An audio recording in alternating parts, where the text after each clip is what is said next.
Bom, vamos começar uma aulinha aí específica sobre cinética, na verdade continuando, né, as aulas de cinética.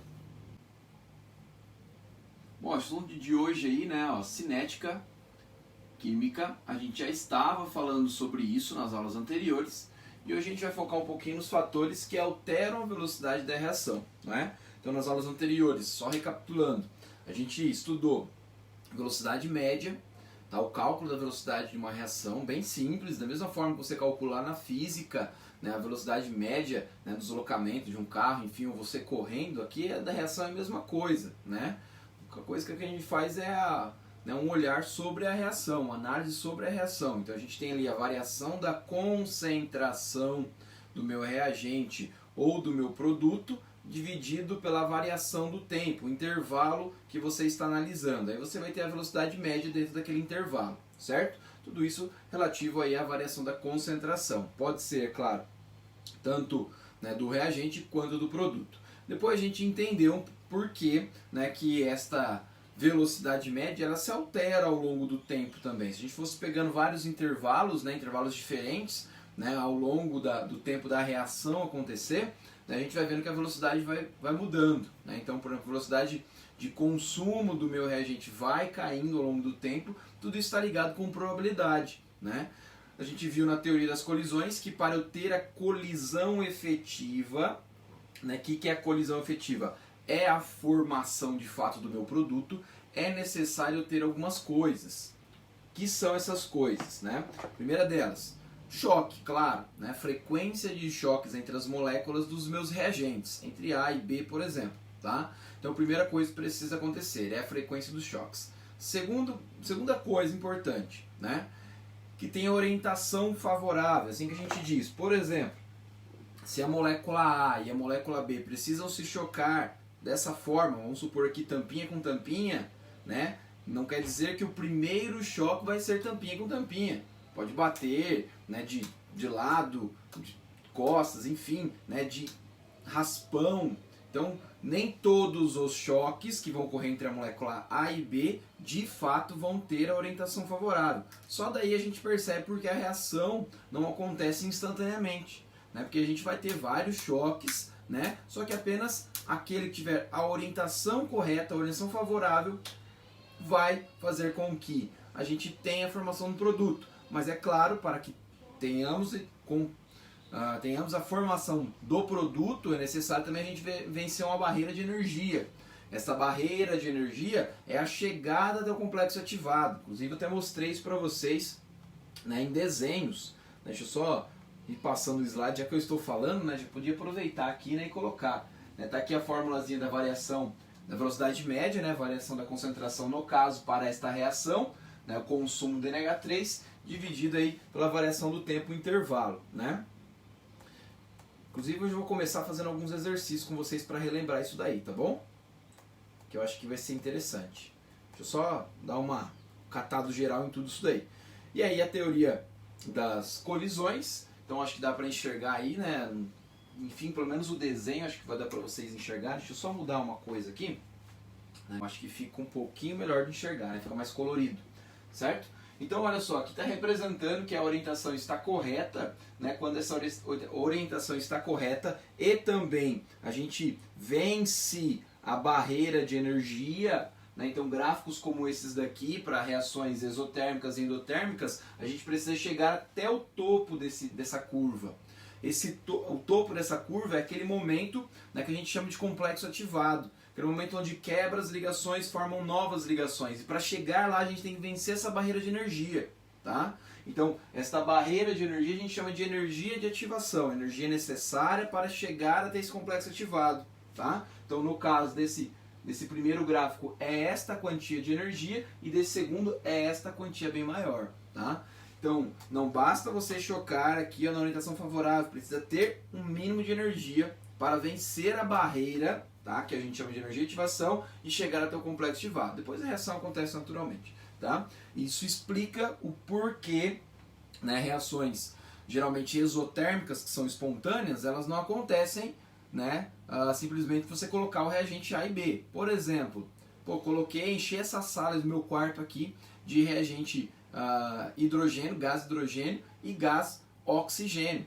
Olha só, gás hidrogênio é inflamável, combustível, oxigênio é o comburente.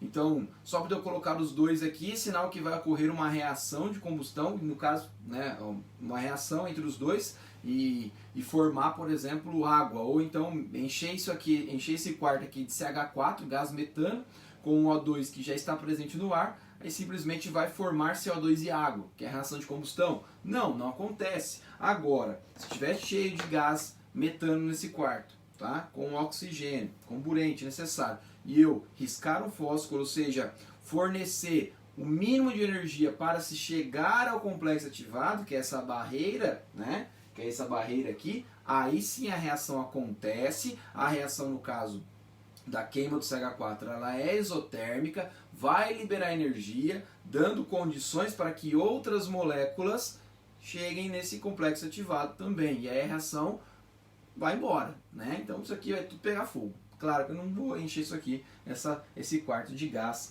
metano, né? Inclusive, isso que eu falei acontecia muito tempo atrás, acontecia com vazamento de botijão de gás, né? Então tem gás butano e propano lá dentro. O que acontecia? Vazava, né, esses gases e as pessoas não percebiam, porque não tem cheiro, tá? Eles não têm cheiro. O butano e o propano não tem cheiro algum. E aí chegava em casa, de repente ligava alguma coisa ou, né, simplesmente, né, a faísca gerada pelo interruptor, dependendo da concentração que tiver do gás, já é suficiente para dar início à reação. E aí, depois que deu início à reação de combustão, a reação se dá de maneira contínua, né? Aí aconteceu algum incêndio na casa e tudo mais. Foi por isso que colocaram então um pouquinho de enxofre, é colocado um pouquinho de enxofre. Na verdade não é só enxofre, é uma substância que contém como função, né, tem uma função sulfurada, e aí ele dá aquele cheiro muito forte, né? Claro que é um pouquinho só e já vai dar o cheirinho que a gente percebe, ó, tá vazando gás. Aquele cheirinho do gás é referente às substâncias sulfuradas, né? Geralmente substâncias sulfuradas que contêm o enxofre, né, tem um cheiro extremamente desagradável, tá bom? Então a gente percebe por isso, certo? Eu acho que esse gráfico é até mais bonitinho para a gente enxergar aí, certo? Então aqui no topo é o momento onde a gente chega no complexo ativado, tá? Isso explica também uma outra coisa, né? Não lembro se eu falei na aula anterior, mas se eu não falei, falo de novo. Eu tenho até uma imagem aqui, eu acho que vai dar para vocês enxergarem bem, né? Reparem que aqui, né, a gente tem um gráfico, tá dessa forma. Vou colocar bem grandão para vocês, depois eu apago. Então, a gente tem entalpia pelo caminho da reação, né? E o gráfico está assim, ó. Carbono, grafite, carbono, diamante, tá? Aí você fala, poxa, a energia interna, a entalpia dos dois é tão parecida, né? Carbono de grafite é um pouquinho maior. Só que por que a gente não consegue formar o carbono diamante tão facilmente, tá? Então, ó, a partir do carbono grafite, a gente não consegue chegar a formar o carbono diamante com tanta facilidade. Simplesmente porque a barreira de energia a ser vencida é altíssima. O que torna praticamente inviável, né, a gente conseguir chegar até o complexo ativado, que é a mudança, né, para o carbono diamante. Que na verdade isso aqui são alótropos, né? Carbono grafite, carbono diamante, assim como outros alótropos do carbono, que é o fulereno, nanotubo, né, o grafeno, que é o grafeno, aí você dobra a folha do grafeno, formando um tubo, aí temos um nanotubo, enfim, são conformações de diferentes energias, então dá um pouco mais de trabalho de chegar. Então a gente percebe que esta barreira para se chegar ao produto, quanto maior ela é, mais difícil é de acontecer. E a gente pode tirar a informação também do seguinte, quanto maior essa barreira, mais lenta é a reação. Se a barreira é pequena, é mais fácil de chegar ao produto, né? Na verdade, mais fácil de chegar ao complexo ativado que vai formar o produto. Então, a velocidade da reação se dá de uma maneira mais rápida. Presta atenção nisso que eu falei, viu? A gente vai falar já sobre alguns fatores que alteram a velocidade, e isso que eu acabei de falar é uma das coisas importantes, tá? Bom, aqui ó, só para mostrar para vocês a diferença. Um valor pouco menor, um valor pouco maior. Só olhando, né, as duas reações estão partindo aí praticamente de reagentes parecidos, H2 mais F2, H2 e Cl2. A gente vai ter a formação do produto, no caso 2HF e aqui 2HCl. Qual vai ser mais rápido? Só olhando para o gráfico. Aqui vai ter a menor energia de ativação, tá? Então, olha, essa reação da esquerda, ela vai ser mais rápida do que a reação da direita. Simplesmente porque a barreira a ser vencida, que é essa curva, vai ser menor. Beleza? Bom, vamos começar então agora? Já dei uma relembrada aí, né? Porque fazia um pouco de tempo que a gente estava sem aula, né?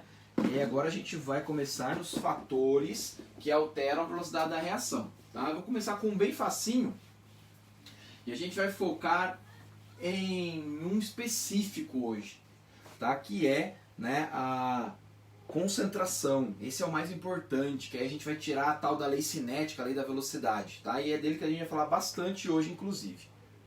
Seguinte, galera. Fatores que alteram a velocidade da reação. Algo bem simples, tá? Poderia até fazer alguns experimentos aqui na frente de vocês, mas eu acho que vai, entre aspas, perder um pouco de tempo, né? São experimentos que provavelmente vocês já viram um dia no ensino médio, então acho que não esse é o foco aqui da específica, né? A gente focar mais na parte mais complicadinha, mais difícil e nos exercícios, tá bom? Então por esse motivo eu escolhi não trazer alguns experimentos para fazer aqui para vocês, né? Mas quando eu falar para vocês, provavelmente vocês já vão lembrar, vão visualizar, não vão imaginar aí na cabeça de vocês, tá certo? Bom, primeiro fator, tá, que pode alterar a velocidade da reação é a temperatura.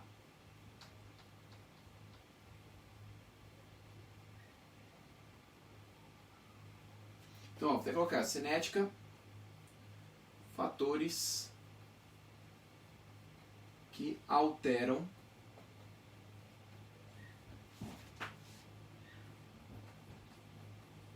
a velocidade da reação, certo? Então tem vários. O primeiro que a gente vai ver é temperatura. Pessoal, muito simples, né?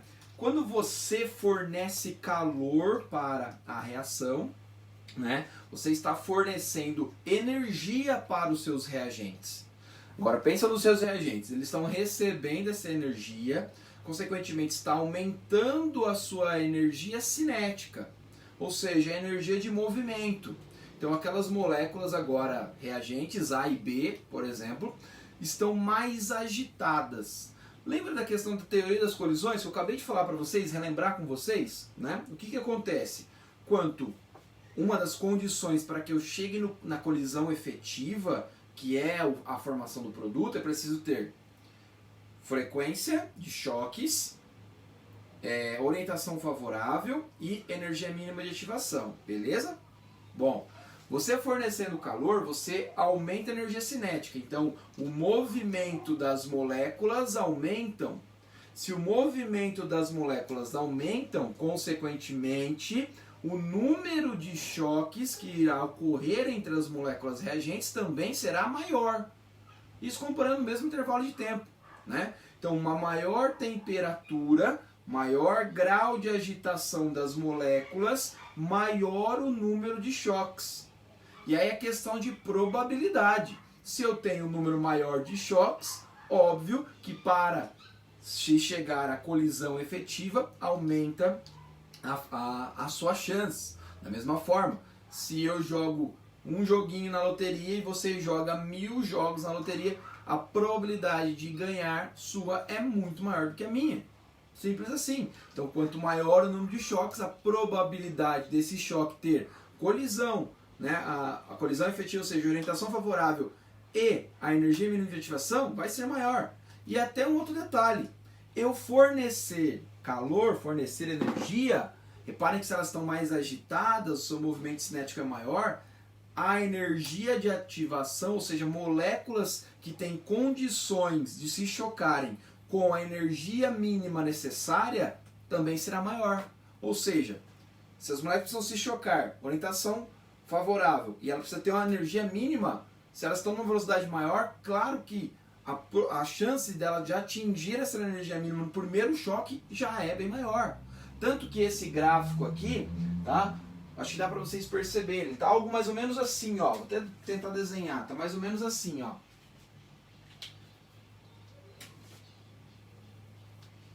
E aqui nesse ponto, vamos tentar só fazer uma modificaçãozinha aqui. Isso. Tá?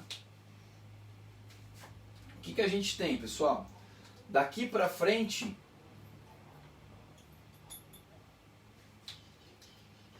aqui a gente tem temperatura T2, temperatura T1. É isso que está no gráfico ali, tá? Esse está no gráfico. O que isso está mostrando, né? Que a energia cinética ela está aumentando aqui, ó. Isso aqui é a energia cinética.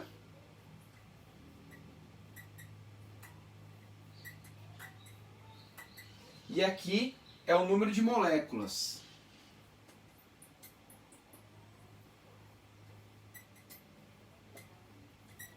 Tá? O que esse gráfico me mostra, pessoal? Então, ó, vamos entender. Antes que eu esqueça, né? Temperatura T2 é maior que a temperatura T1. Tá bom? Então, o que está em vermelho está uma temperatura maior, o que está em azul uma temperatura menor. Até coloquei nessas cores porque a gente sempre relaciona, né? Vermelho mais quente e azul mais frio. Então, só para facilitar aqui a sua visualização aí em casa. Tá? O que isso me mostra? Que moléculas para chegarem, tá? Para se chocarem com energia mínima necessária, ou seja, que a energia de ativação suficiente, isso aqui é uma quantidade de moléculas. Então, ó, aqui esse gráfico só dá uma melhorada aqui que também tá muito exagerado, né? Reparem que para moléculas na temperatura T1, aquelas que se chocam e não têm energia de ativação necessária, está dentro dessa parte aqui, ó. Essa parte toda. Olha o tanto de molécula.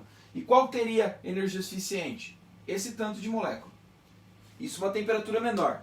Se eu aumento a temperatura, eu aumento a energia interna, a energia cinética, consequentemente, eu passo a ter um pouco mais de moléculas que estava aqui à esquerda, tá? Então pensando que daqui para frente é onde as moléculas atingem a energia de ativação, e a esquerda aqui, desse traço verde, é que não atingiram a energia de ativação. Reparem que essa curva ela vai mais para a direita. Então esse gráfico aqui em vermelho ele traz mais moléculas para o lado que carrega consigo uma velocidade maior e, consequentemente, energia mínima necessária para chegar ao complexo ativado. Então é questão de probabilidade. Então você vai ter, então, né, além do número de choques muito maior, no mesmo intervalo de tempo comparado, as moléculas, por estarem numa velocidade maior, vão carregar consigo também essa possibilidade de atingir a energia de ativação, o complexo ativado melhor, muito mais fácil, tá? Muito mais rápido. Isso a gente conclui então que quanto maior a energia, quanto maior a temperatura, então vou colocar uma setinha para cima, ó, maior a temperatura, maior a velocidade da reação. Tudo bem? Então é isso que a gente pode comparar. Quanto maior a velocidade, quanto maior a temperatura, maior a velocidade da reação. Tá certo? Que são outros fatores, tá, que envolvem também aí, que não é tão comum de aparecer, né? Que é a eletricidade. Tá? A eletricidade também vai favorecer a velocidade, tá, de uma reação, ou seja, a formação do meu produto, né? Vai favorecer. Por quê?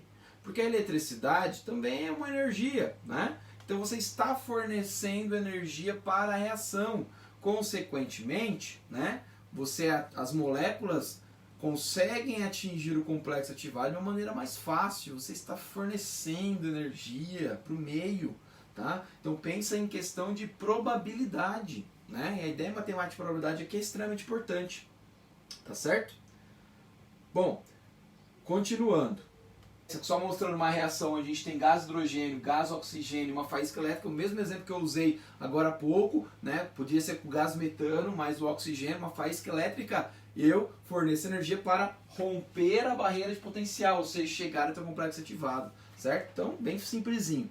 E um outro muito parecido é a luz, né? A luz também é outra forma de energia, e você fornecer luz para a reação pode atingir o complexo ativado de uma maneira bem mais fácil. Tem reações que, inclusive, são, né, acontecem muito facilmente se você expor, né, os reagentes à luz. Né? Também tem reações de decomposição.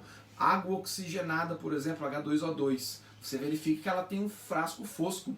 Se você colocar no frasco transparente, que a luz consegue entrar, atravessar o frasco e consegue entrar até a solução, há uma decomposição, facilita a decomposição do H2O2 em água e O2. Aí quando você vai usar lá depois a água oxigenada, né, para passar no machucado ou descolorir, né, algum pelo, enfim, né, não tem mais a função que tinha, que era para ter pelo menos, tá?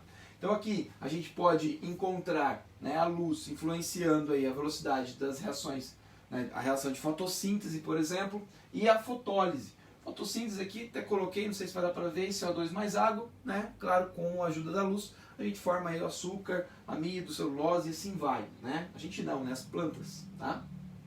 E a fotólise, onde a gente acaba, né, quebrando a molécula aí de AgBr, tá? Em prata e Br2. Então essa reação ela ocorre com a ajuda da luz. E agora a gente vai entrar num fator extremamente importante, eu acho que o fator que mais influencia aí, o mais importante da cinética, que é onde as questões batem muito, tá? Que é a concentração. Temos outros fatores, tá? Mas a gente vai deixar para depois aí no final. Eu quero mostrar a concentração primeiro, porque eu acho que os outros fatores estão um pouco relacionados aí com a concentração. Então se você entende bem a concentração, a lei matemática em cima, né, desse fator concentração sobre a velocidade, fechou, cara. Entendeu? Essa é a parte mais chatinha da cinética, mas é super de boa. Então vamos lá. Eu vou apagar aqui e a gente já vai começar a falar da concentração. Então anotou aí, né, que temperatura ele favorece bastante na velocidade, né? O que a gente tem que tomar cuidado, pessoal, é que a gente também não pode pensar o seguinte, ó. Tem uma coisa interessante de falar. Aí você fala, poxa, então quanto maior a temperatura, mais rápido vai acontecer a reação, beleza, ótimo, vou colocar então, vou meter um maçarico, né, em cima, né, sei lá, um bico de Bunsen diretamente na reação, aumentar a temperatura em 800, 900 graus, né, enfim, e vai acontecer? Nem sempre, cuidado.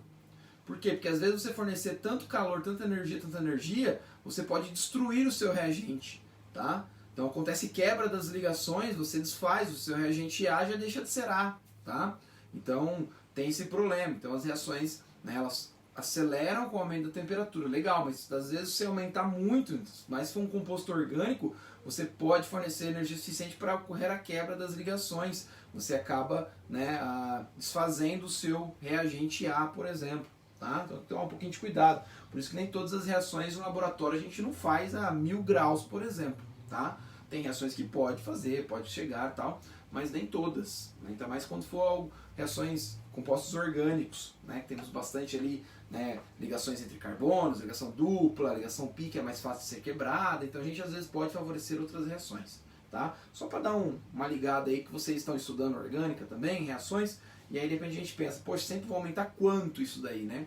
Esse quanto vai depender muito, né, da reação, então a gente vai testando. Tá? Se você não sabe, você vai testando. Claro que muitas reações já existem na literatura, já existem, né, em livros e tudo mais, e aí o cara já estudou aquilo, né, você já tem uma noção de como fazer. Claro que você pode também tentar outras formas e melhorar a velocidade e tudo mais, e depois publicar isso aí como artigo científico, e assim vai caminhando a ciência. Tá? Deixa eu ver se tem alguma mensagem, alguma coisa. Eu acho que agora parou de travar, né?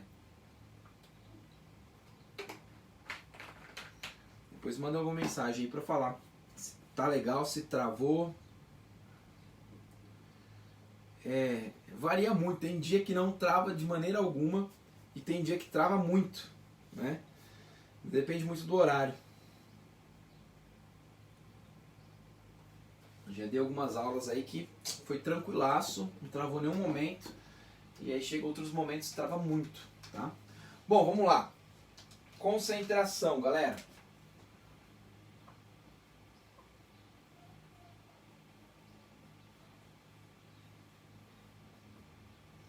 concentração, fator muito importante. Eu tenho algumas imagens aqui, hoje dá para vocês verem, né?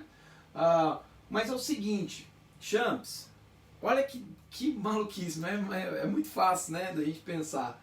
Poxa, se eu tenho reagente A e reagente B, né? Qual a probabilidade de choques entre os dois? Um só de cada. É uma, né? Uma possibilidade. Até aqui, ó. Não sei se vocês conseguem enxergar. Temos aqui A e B e uma única possibilidade de choque. Porque A com B, B com A dá na mesma, né? Então, uma possibilidade. Se eu dobro a quantidade do meu reagente B, então eu tenho aqui agora uma possibilidade, duas possibilidades, não é? Se eu dobro o reagente B, eu dobro a possibilidade de choques, certo? Se eu dobro A, eu tenho, ó, uma, duas possibilidades, 3, 4 possibilidades, certo? Então reparem que dobrei B, dobrei A, eu quadrupliquei, né, porque eu dobrei por causa do B e dobrei por causa do A. Quadrupliquei a possibilidade. Então eu tenho 4 possibilidades de choques. Então conforme eu vou aumentando, é isso que está mostrando no meu desenho, tá? Depois aqui tem 3A e 2B, vai para 6 possibilidades de choques. Tudo questão de probabilidade.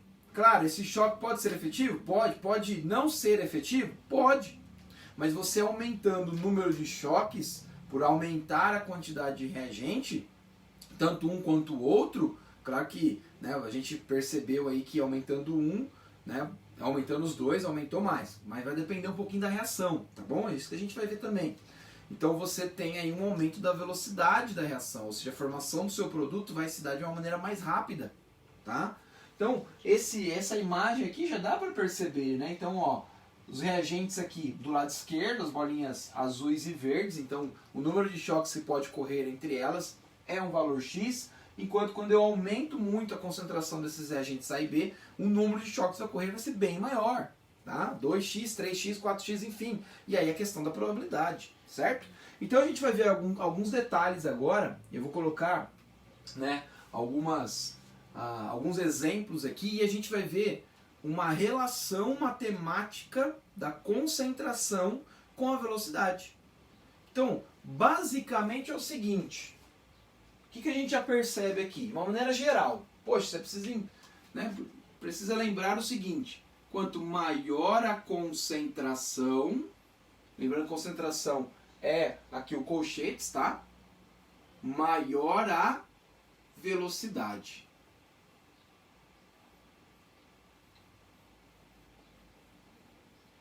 Beleza, ótimo.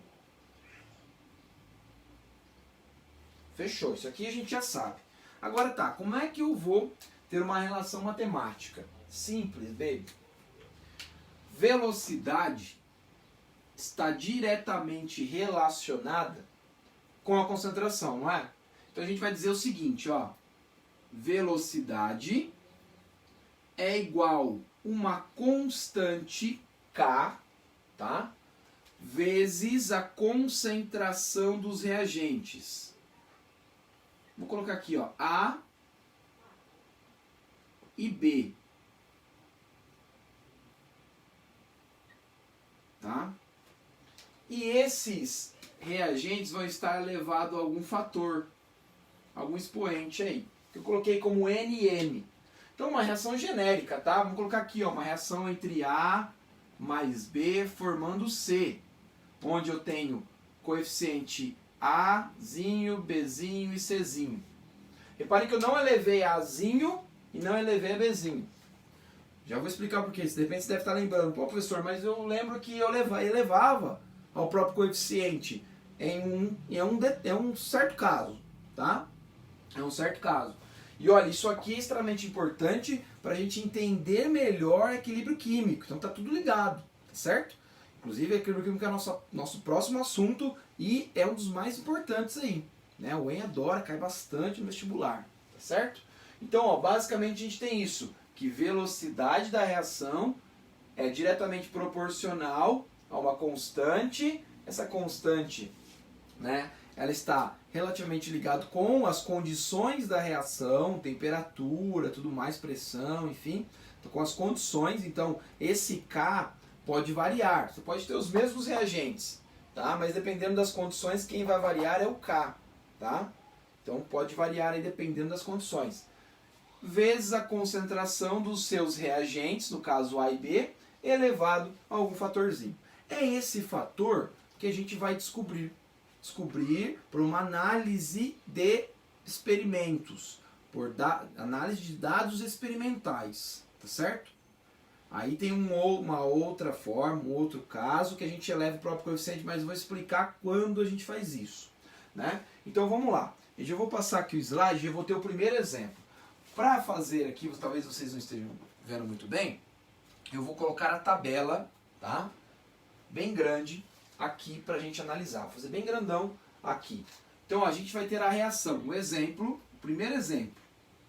A gente tem gás hidrogênio, vou copiar ali inclusive. Depois eu mando esse slide para vocês no grupo, tá bom? Não terminei eles, mas já tem alguns exercícios que vocês já podem fazer. Contém gabarito dentro deles. A gente vai fazer alguns hoje já. HI. São todos gasosos, tá? Vou nem colocar. E aí é o seguinte, galera. Fizeram experimentos e obtivemos então resultados. Primeiro experimento. Segundo. Terceiro. Aí a gente faz assim, ó. O experimento foi analisando a concentração de gás hidrogênio, gás iodo e a velocidade.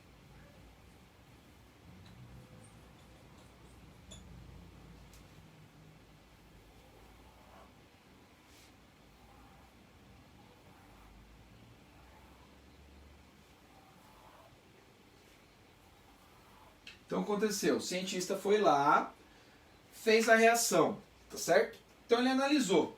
Primeiro momento ele colocou uma concentração molar de 0,1 para gás hidrogênio, 0,1 para gás iodo, e ele obteve um valor de velocidade de 3,2 vezes 10 a menos 2. Aqui a velocidade vai ser dada em mol por litro segundo, né? Velocidade média, variação da concentração sobre o intervalo de tempo. Beleza. Aí ele fez um segundo experimento, tá? Onde ele manteve a concentração do H2, dobrou a concentração do I2 e verificou que a velocidade foi para 6,4 vezes 10 a menos 2. Olha, já deu para ver que dobrou a velocidade, né? Aquele mesmo exemplo que a gente mostrou aqui com os canetões, já dá para ter uma ideia. Num terceiro experimento, ele dobra a concentração do H2, mantém aí já um pouco maior a concentração do I2, né, 0,2, e ele verificou que a velocidade aí aumentou para 12,8 vezes 10 a menos 2 mol por litro a cada segundo. Pessoal, daqui, desses dados experimentais, a gente vai tirar uma lei. Esta daqui, que está representada, é o que a gente chama de lei da velocidade, ou lei cinética. Então é uma análise, tá? A gente vai expressar esta relação numa fórmula matemática. Então cada reação vai ter a sua fórmula específica. Isso. Por isso que você vai tirar os dados disso aqui, tá? Dessas tabelas. O que eu sei já?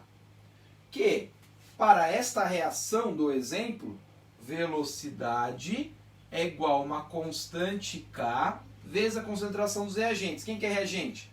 H2 vezes I2. Agora eu preciso elevar algum expoente aí para eu analisar. Então o que eu vou fazer, pessoal? O que a gente lê aqui? Que velocidade é diretamente proporcional à concentração, não é? É isso que está escrito. Aqui matematicamente falando.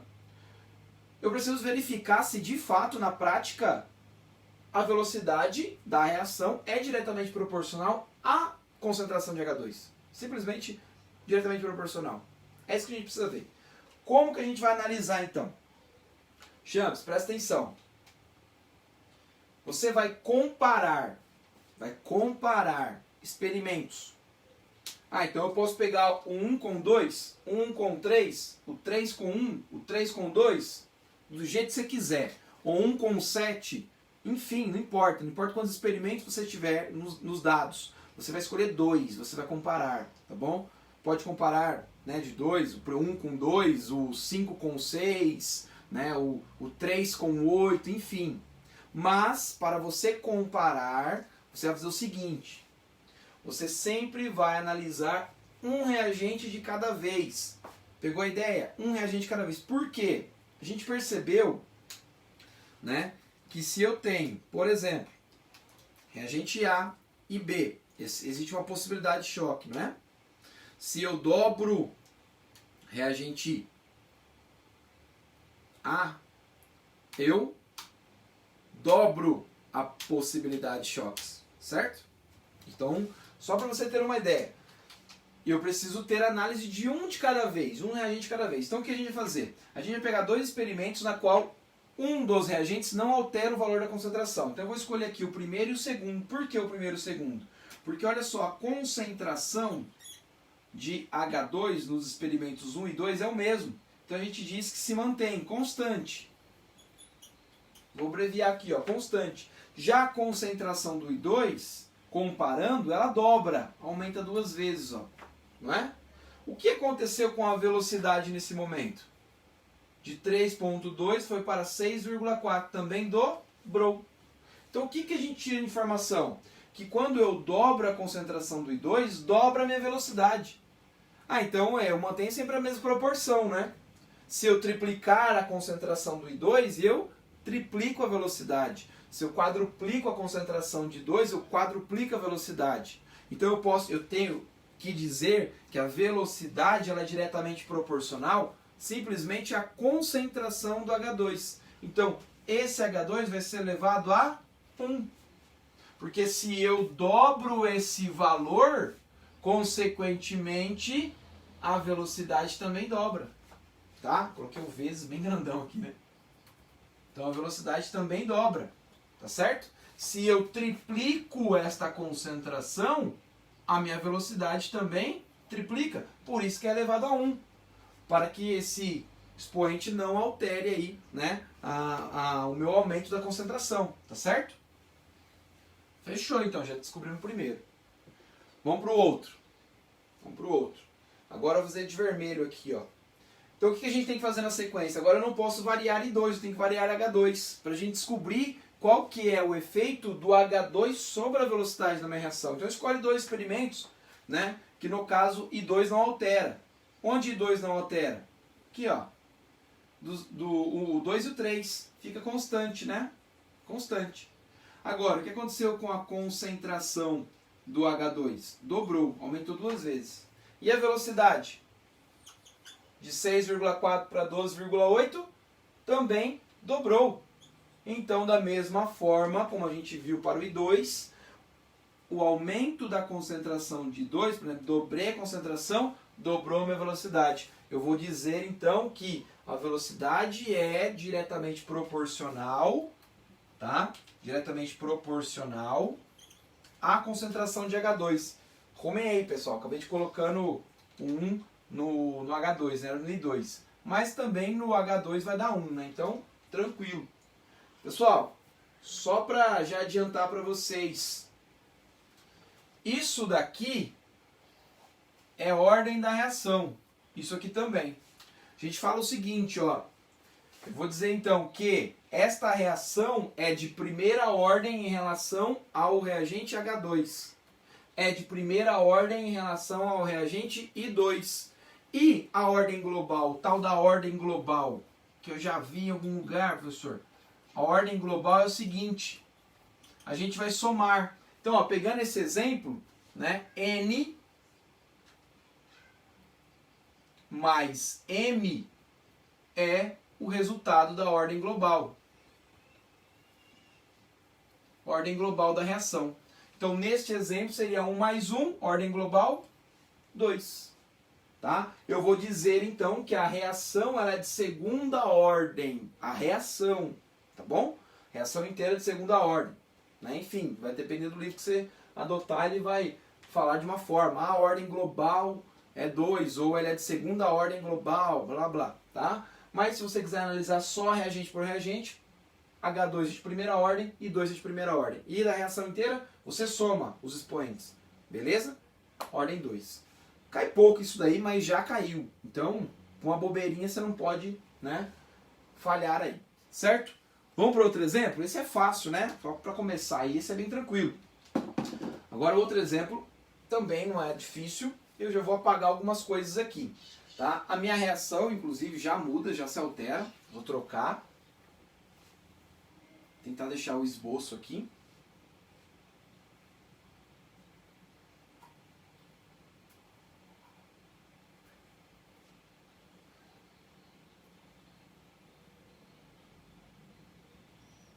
Os dados, se eu não me engano, é o mesmo.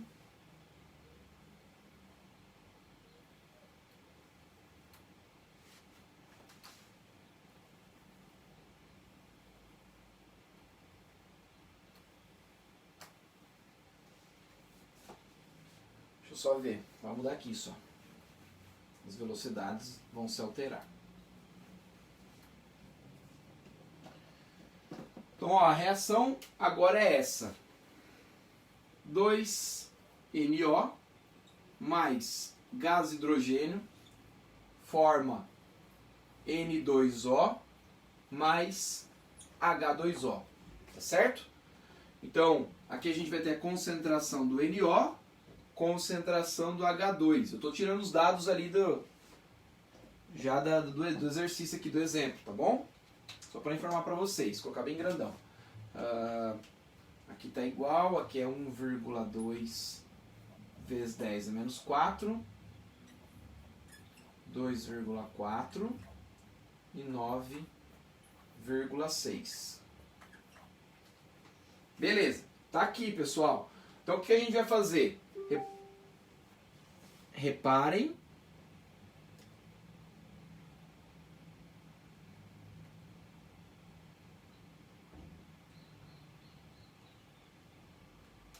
Vamos verificar se tem alguma pergunta, alguma coisa aqui.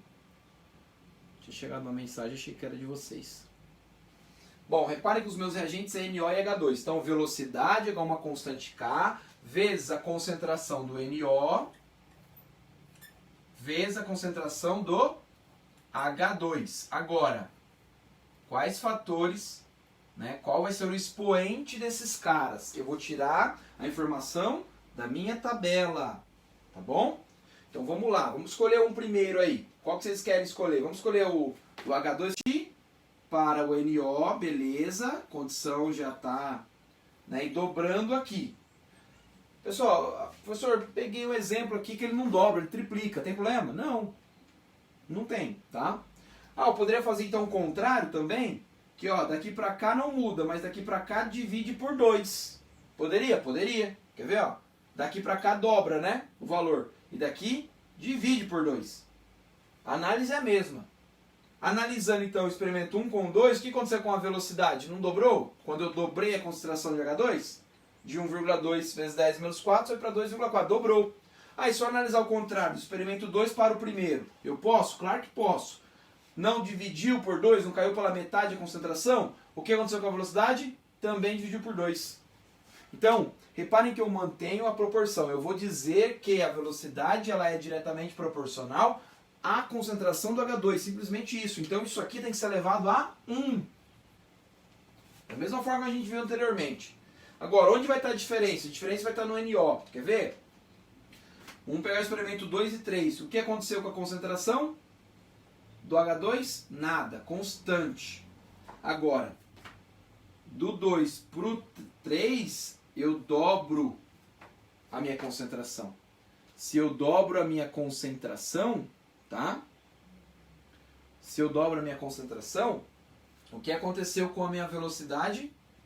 De 2,4 foi para 9,6. Eu não dobrei a velocidade agora. Aconteceu quanto? Quantas vezes que aumentou?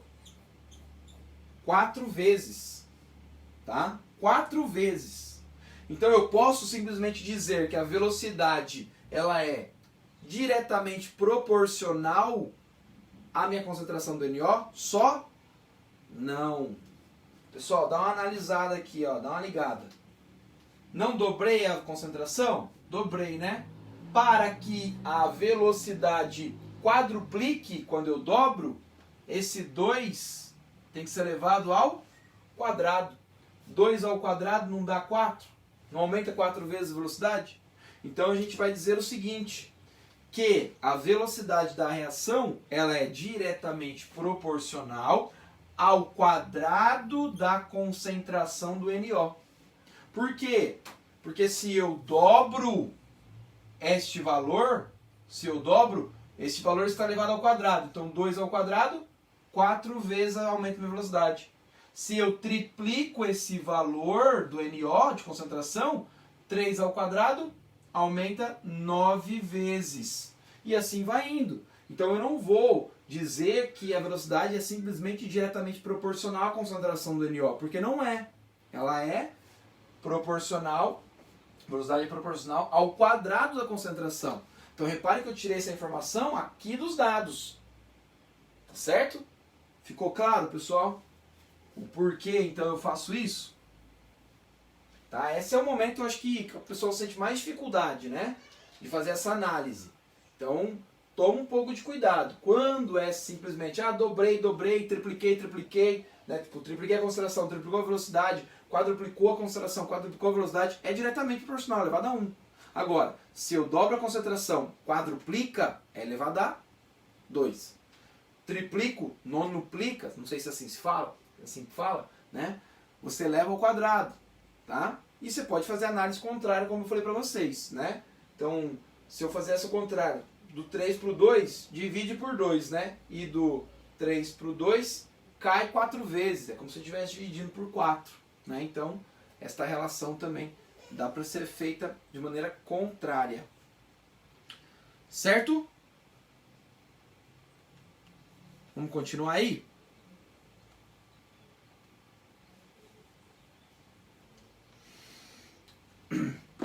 Agora sim eu vou explicar para vocês quando eu elevo ao próprio coeficiente, tá bom?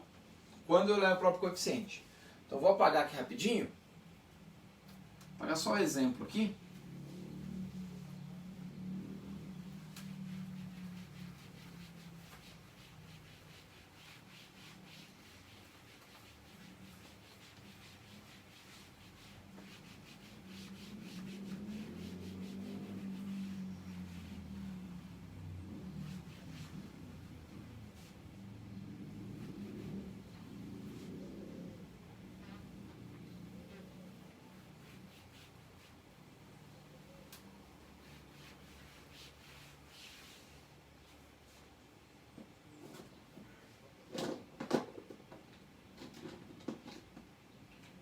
Bom, eu tenho um exemplo aqui agora, tá?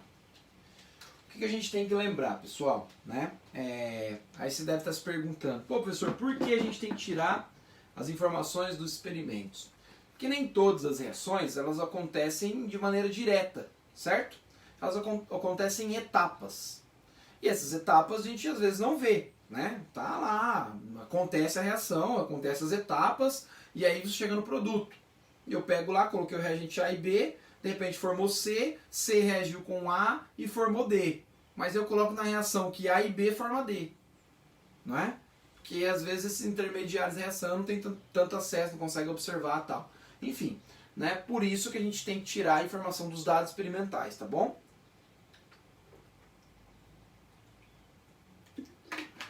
Essa reação que a gente viu anteriormente, que é do NO2, eu tentei aqui, ó, né?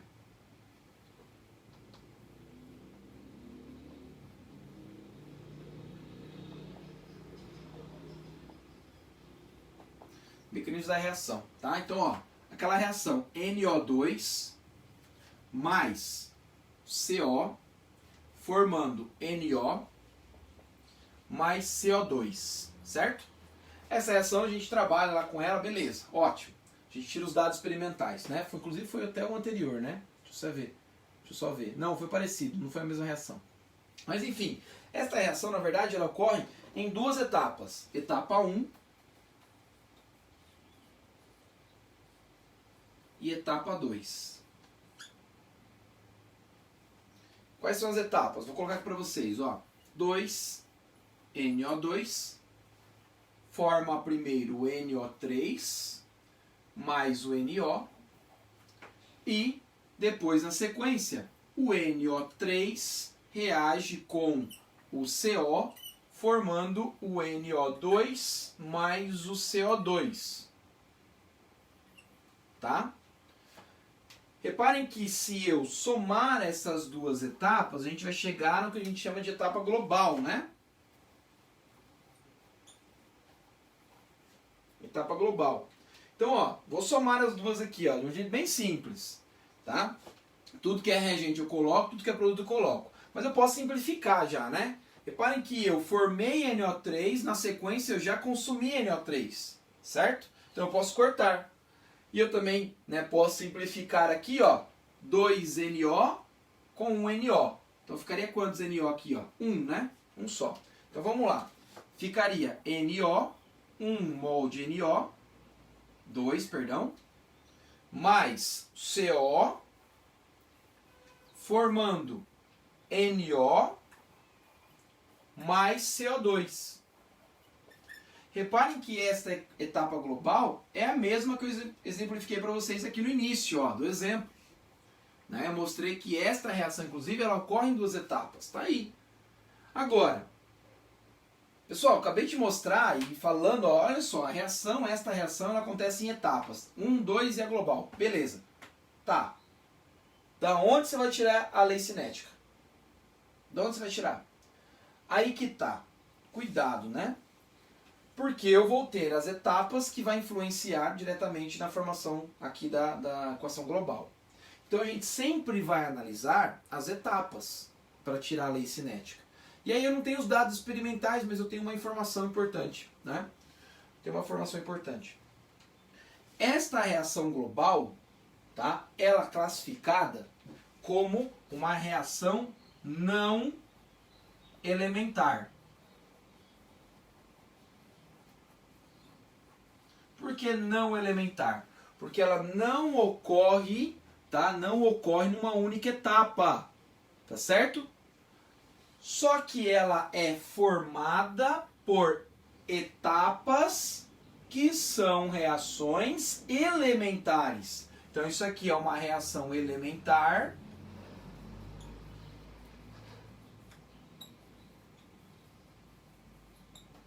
E isso aqui também é uma reação elementar. Tá? Lembrando, reação elementar ocorre... Vou escrever aqui para vocês.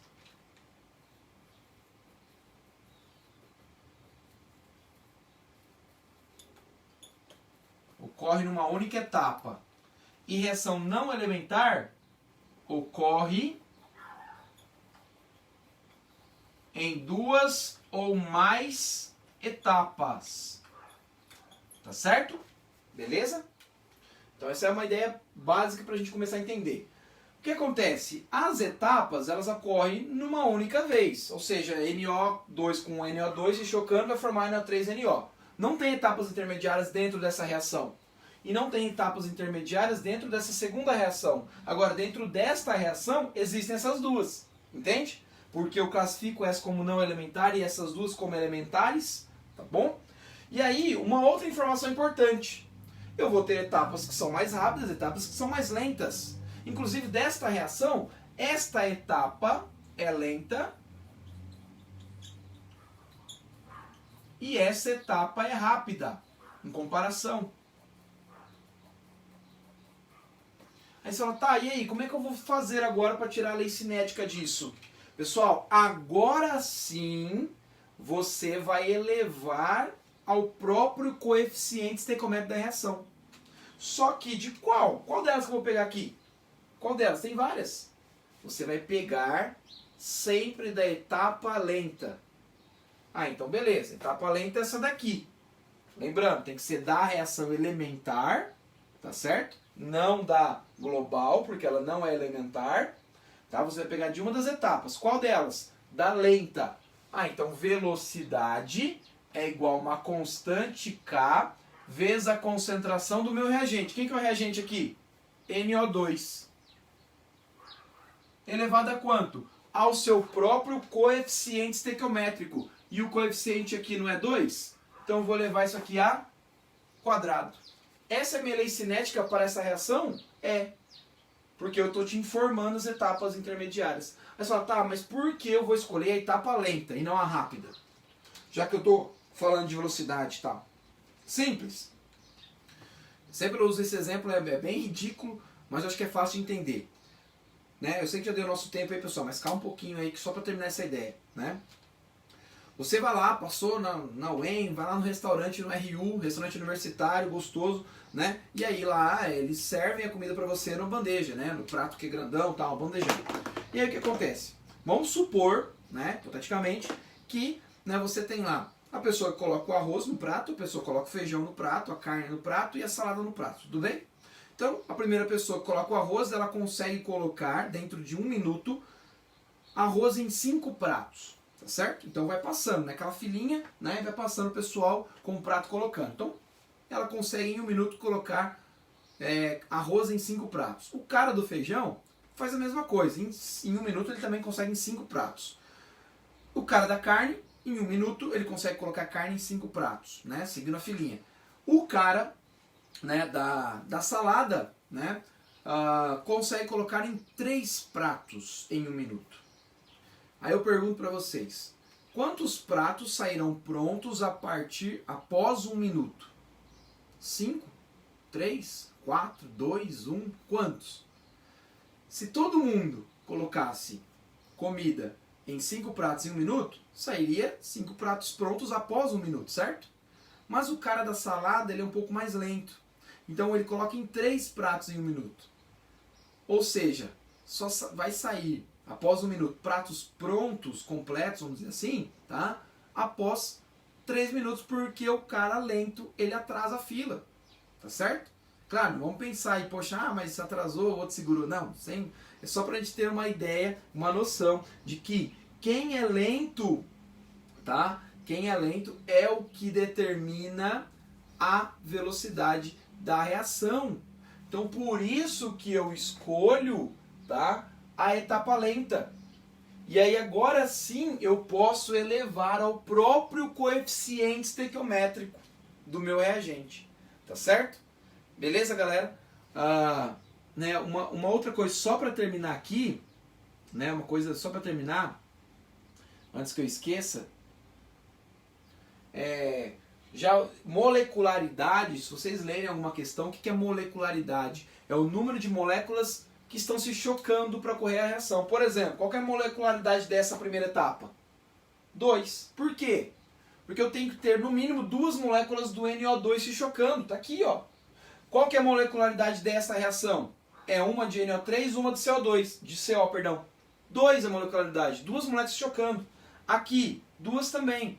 Agora vai ter reações, por exemplo, que você vai ter 2 do reagente A, 1 do B. Então são quanto? Qual que é a molecularidade dessa reação? 3.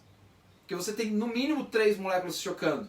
Tá? Aqui no caso foram 2 na primeira, 2 na segunda, 2 na terceira. Tá bom? Então molecularidade 3. São só alguns nomes que às vezes aparecem nas questões e às vezes a gente não se atenta muito e esquece um pouquinho. Tá certo? Questão da ordem, tudo certo, né? Aqui nesse caso a reação global é de segunda ordem, tá? Porque quem define a reação é a etapa lenta e a lei cinética aí é importante. Próxima aula, o que a gente vai fazer? Como deu horário, próxima aula a gente termina esses fatores que alteram a velocidade, que são bem simplesinhos, e a gente pega o resto da aula só para fazer exercício, tá certo? Então, eu espero vocês na semana que vem, bastante exercício e a gente vai cansar de fazer, tá certo? Valeu, galera, um grande abraço e obrigado. Qualquer coisa, só mandar uma mensagem. Valeu!